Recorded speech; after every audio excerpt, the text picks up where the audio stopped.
काब Douglas उत्पादन फलन उत्पादन के भौतिक साधनों तथा भौतिक उत्पादन स्तर के मध्य संबंध सदैव ही अर्थशास्त्रियों की दिलचस्पी का केंद्र रहा है।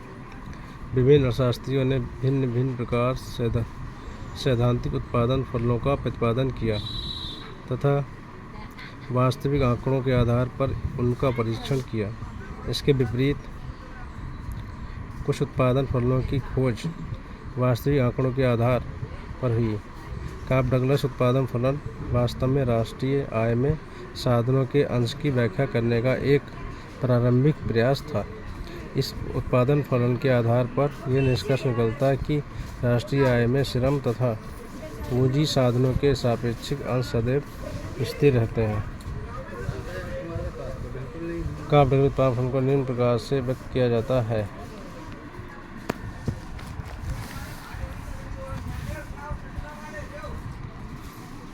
फार्मूला देख लीजिए, Q बराबर A के K की घात अल्फा L की घात बीटा,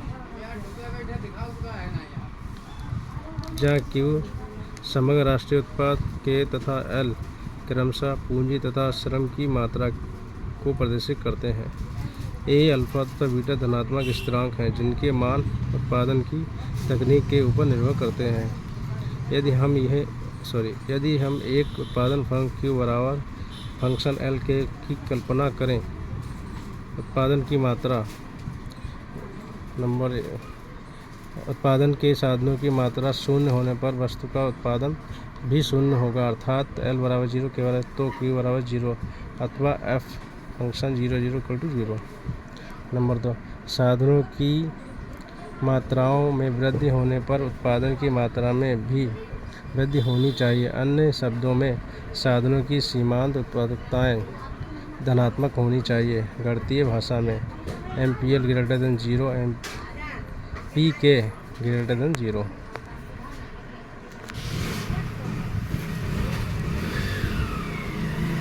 किसी भी वस्तु का उत्पादन करने के लिए कम से कम उत्पादन के 2 साधनों की आवश्यकता होती है तथा D साधन उत्पादन फलन Q बराबर FLK में यदि एक साधन की मात्रा शून्य है तो उत्पादन स्तर शून्य होना चाहिए। अन्य शब्दों में यदि L इक्वल टू 0 Q बराबर फंक्शन ब्रैकेट 0 कामा K ब्रैकेट बंद इक्वल टू 0 K बराबर 0 Q बराबर फंक्शन L कामा 0 बराबर 0।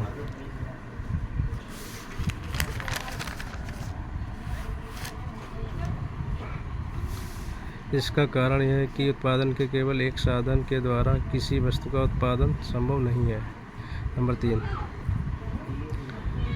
उत्पादन फलन से संबंधित सम उत्पादन वक्र दाहिनी ओर गिरते हुए अथवा ऋणात्मक ढाल वाले तथा मूल बिंदु और ऊर्ध्वाधर होने चाहिए। अन्य शब्दों में यदि उत्पादन की मात्रा को स्थिर रखा जाए तो श्रम की मात्रा में वृद्धि के फलस्वरूप पूंजी की मात्रा में ह्रास होना चाहिए। अतः सम उत्पाद वक्र के एक बिंदु से दूसरे बिंदु पर जाने में पूंजी तथा श्रम की परिवर्तन की दिशाएं विपरीत होनी चाहिए। सम उत्पाद वक्र मूल बिंदु की ओर ऊर्ध्वाधर होने का तात्पर्य है कि साधनों की सीमांत उत्पादकताएं ह्रासमान होनी चाहिए। नंबर 4, यदि अन्य साधनों की मात्राओं को स्थिर रखते हुए एक साधन की मात्रा में अनिश्चित सीमा तक वृद्धि की जाए तो साधन विशेष की सीमांत उत्पादकता शून्य की ओर तथा कुल उत्पादन एक निश्चित सीमा की ओर अग्रसर होगा। चलिए फार्मूला देख लेते हैं।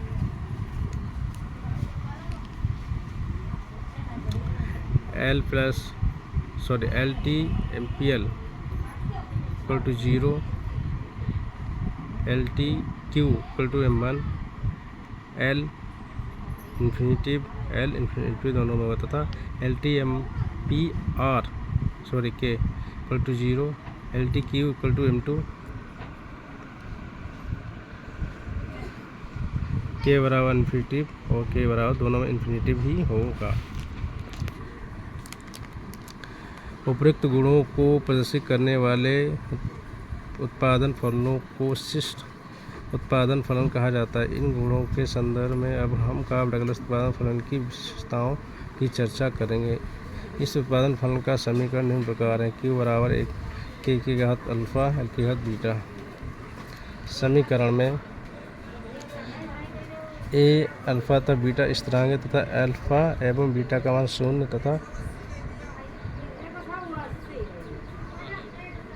टी के मध्य है, 1 के मध्य है। समीकरण में स्थिरांक ए उत्पाद में कुशलता का प्रतीक अतः इसे आगत कुशलता प्राचल के नाम से भी जाना जाता है। ये दो उत्पादन इकाइयों में पूंजी तथा श्रम साधनों की मात्रा समान हो तथा उनकी उत्पादन तकनीक भी समान हो, अर्थात अल्फा बीटा के मान समान हो, तो जिस उत्पादन इकाई में साधनों का प्रयोग अधिक कुशल उसमें उत्पादन का स्तर अधिक होगा, अर्थात ऐसी उत्पादन इकाई में ए का मान अधिक होगा। इसी प्रकार स्थिरांक अल्फा तथा बीटा तथा उत्पादन में पूंजी अथवा श्रम की तीव्रताओं को व्यक्त करते हैं।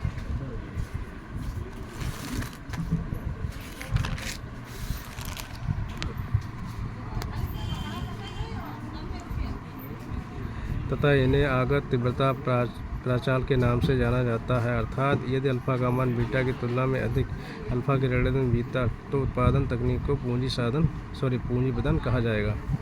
इसी प्रकार यदि बीटा का मान अल्फा से अधिक तो उत्पादन तकनीक को श्रम प्रदान कहा जाएगा। नंबर 2, उत्पादन फलन में श्रम अथवा पूंजी अथवा दोनों साधनों की मात्रा 0 के बराबर रखने पर उत्पादन का स्तर 0 के बराबर होता है। यदि L=0 Q बराबर एक घात अल्फा 0 बीटा एक अल्फा 0 यदि देख लीजिए सारा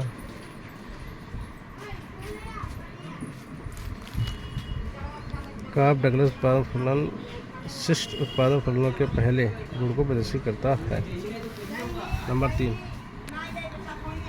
फलन में के तथा एल की घातों का योग अर्थात अल्फा प्लस बीटा पैमाने के विभिन्न प्रतिफलों को प्रदर्शित करता है। यदि अल्फा बीटा का मान क्रमशः 1 से अधिक 1 के बराबर अथवा 1 से कम है तो ऐसी स्थिति में काफ डगलस उत्पादन फलन पैमाने के वर्तमान स्थिर अथवा ह्रासमान प्रतिफल को प्रदर्शित करता है। इस तथ्य निम्न प्रकार दर्शाया जाता है, Q बराबर ए की घात अल्फा एल की घात बीटा। नंबर 4, फलन प्रारंभ से ही ह्रासमान सीमांत उत्पादकताओं को प्रदर्शित करता है, अर्थात पूंजी साधन की मात्रा स्थिर रहने पर यदि श्रम की मात्रा वृद्धि की जाए तो श्रम की उत्तरोत्तर इकाइयों की सीमांत उत्पादकता सदैव घटती जाती है। Q बराबर एक घात अल्फा एल की घात बीटा है। PL = delta Q upon delta L बराबर एक घात अल्फा बीटा एल की घात बीटा माइनस 1 बीटा डॉट एक घात अल्फा बीटा माइनस 1। यदि श्रम की मात्रा में वृद्धि के फलस्वरूप MR की मात्रा घटती है तो MPL वक्र दाहिनी ओर गिरता हुआ होगा, अर्थात ऐसी स्थिति में MPL वक्र का ढाल ऋणात्मक होगा।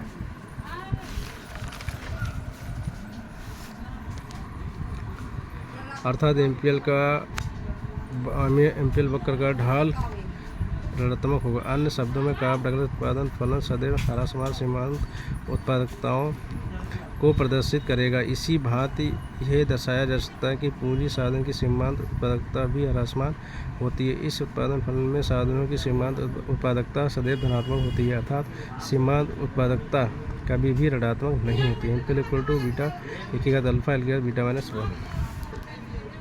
इस व्यंजक में बीटा अल्फा तथा एल सभी धनात्मक हैं तथा MPL सदैव धनात्मक होगा। अब यदि पूंजी की मात्रा को स्थिर रखते हुए श्रम एल की मात्रा को अनिश्चित सीमा तक बढ़ाया जाए तो LT MPL = LT beta dot एक की घात अल्फा बटे एल की घात 1 माइनस बीटा बराबर 0 L इन्फिनिटी है। अन्य शब्दों में MPL सदैव धनात्मक तथा ह्रासमान रहती है। अन्य शब्दों में काफ डगलस उत्पादन फलन के केवल उत्पादन की द्वितीय अवस्था को ही प्रदर्शित करता है। उत्पादन की इस अवस्था में औसत उत्पाद सदैव सीमांत उत्पादन में कम होता है।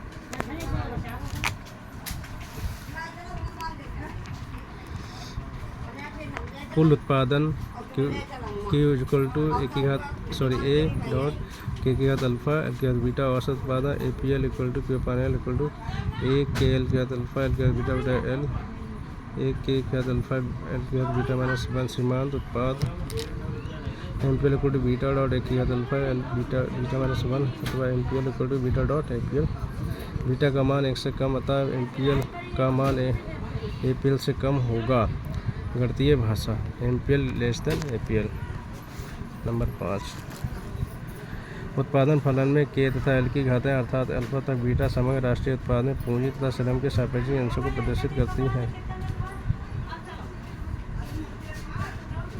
जब क्लास के वितरण सिद्धांत वितरण का सीमांत उत्पादकता सिद्धांत के अनुसार साधनों के प्रतिफलों की दर का निर्धारण साधनों की सीमांत उत्पादकताओं के अनुसार होता है, अर्थात श्रमिकों की मजदूरी बराबर श्रम की सीमांत उत्पादकता MPL बीटा डॉट ए की घात अल्फा एल बीटा -1 श्रमिकों को प्राप्त समग्र मजदूरी बराबर श्रमिकों की संख्या गुणा मजदूरी दर L गुणे MPL L गुणे बीटा डॉट ए की घात alpha L beta -1 beta A की घात अल्फा एल बीटा बराबर बीटा की।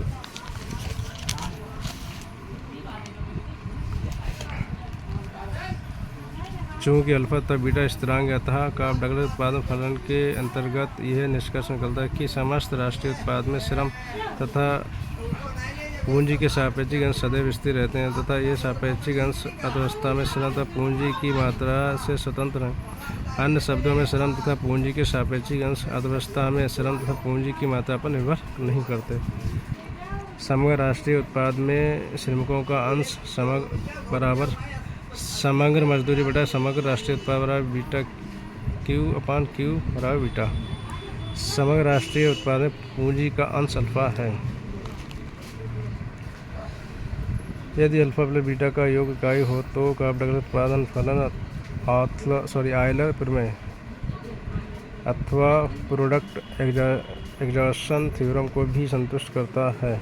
अन्य शब्दों में समग्र समस्त राष्ट्रीय उत्पाद साधनों के प्रतिफल के रूप में वितरित हो जाता है। अर्थव्यवस्था में ना तो अतिरेक की ओर ना ही घाटे की स्थिति होती है। समग्र मजदूरी बराबर श्रमिकों की संख्या गुणे मजदूरी दर L गुणे MPL बराबर L बीटा डॉट ए की घात अल्फा L बीटा एल की घात बीटा डॉट Q। इसी प्रकार पूंजीपतियों का समग्र के गुणे MPL के बराबर K डॉट अल्फा ए के की घात अल्फा -1 एल की घात बीटा बराबर अल्फा ए के के की घात अल्फा एल की घात बीटा बराबर अल्फा Q। पूंजी तथा श्रम के समस्त प्रतिफलों का योग अल्फा Q प्लस बीटा की अल्फा प्लस बीटा Q को बाहर निकालेंगे, कॉमन ले लेंगे। यदि alpha plus beta equal to तो साधनों का प्रतिफल समग्र राष्ट्रीय उत्पाद Q के बराबर होगा, अर्थात राष्ट्रीय उत्पाद साधनों के वितरित होने के बाद समाप्त हो जाएगा। इसमें कुछ भी शेष नहीं बचेगा। पूंजी तथा श्रम की घातें अर्थात अल्फा तथा बीटा क्रमशः उत्पादन की श्रम लोच तथा उत्पादन की पूंजी लोच के बराबर होती है। उत्पादन की श्रम लोच से तात्पर्य श्रम की मात्रा में परिवर्तन के फलस्वरूप उत्पादन के सापेक्षिक परिवर्तन से, अर्थात उत्पादन की श्रम लोच को हम निम्न प्रकार परिभाषित कर ले सकते हैं। उत्पादन की श्रम लोच बराबर उत्पादन में प्रतिशत परिवर्तन बटे श्रम की मात्रा में प्रतिशत परिवर्तन।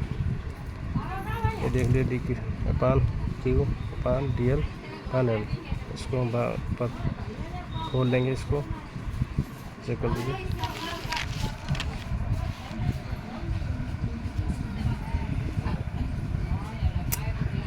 बीटा ए की घात अल्फा एल बीटा -1/Q बराबर बीटा Q -1/Q बराबर बीटा।